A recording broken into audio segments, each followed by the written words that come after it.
السلام عليكم، ان شاء الله تكونوا بخير وعلى خير اليوم ان شاء الله. وكما العاده واحد الوصفه اللي غتكون سهله وسريعه وصراحه بنين بزاف. الطاجين كنتمنى انكم تجربوه وتردوا عليا الخبر وندوزو نتعرفوا على طريقه التحضير. هنا كنبداو اول حاجه كناخذ واحد تقريبا كاس ديال الروز، كنكون سلقته واحد 2 دقائق هكا. كنضيف ليه البصله هكذا مشكله، الا عندكم ما عندكمش ماشي مشكل، ديروا غير بصله بيضاء، واحد الراس ديال الثومه محكوك، شويه البزار، شويه الخرقوم، شويه الكمون، الملحه، سكنجبير، وشويه التحميره، القزبر ومعدنوس، وجوج معالق ديال زيت الزيتون. وكنخلط هذا الخليط هذا وكنضيف ليه قياس ديال واحد 2 معالق كبار عامرين ديال صلصه الطماطم، وغنخلي الحشوه ديالي على جنب. هنا غادي ندوز باش نوجد الكفته. هنا عندي تقريبا واحد 150 غرام ديال الكفته. درت لها واحد البصله هكذا مشلده رقيقه بزاف، بطاطا محكوكه تجيبها فتيه بزاف. بهذه الطريقه هذه غير جربوا بطاطا في الكفته غادي تعجبكم. والقزبر والمعدنوس الملحه، الابزار، الكمون، وشويه ديال التحميره صافي. وكندوز كنخلط الكفته ديالي مزيان وكنديرها كويرات وكنخليها حتى هي على جنب.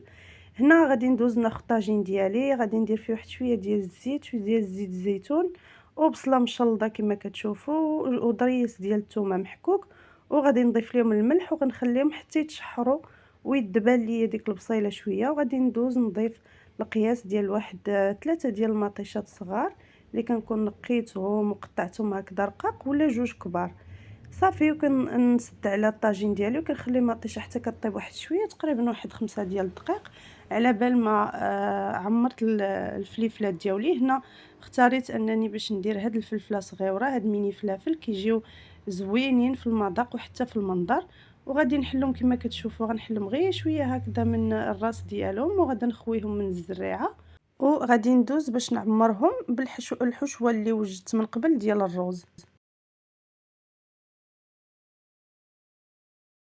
وهنا من بعد ما وجدت لي الفلفله ديالي كما قلت لكم، غادي ندوز نعمرها بهذيك الحشوه ديال الروز.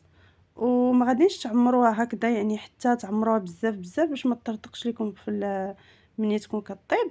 غادي نتعمروها تخليوها هكذا شويه، يعني داك الروز يكون شويه مرتاح باش يلقى اتساع فين يتنفخ فاش يكون كيطيب في الطاجين صافي. وغادي نرجعوا هذاك الراس اللي كنكونوا قطعناه من قبل من الفوق، غير المنظر وصافي.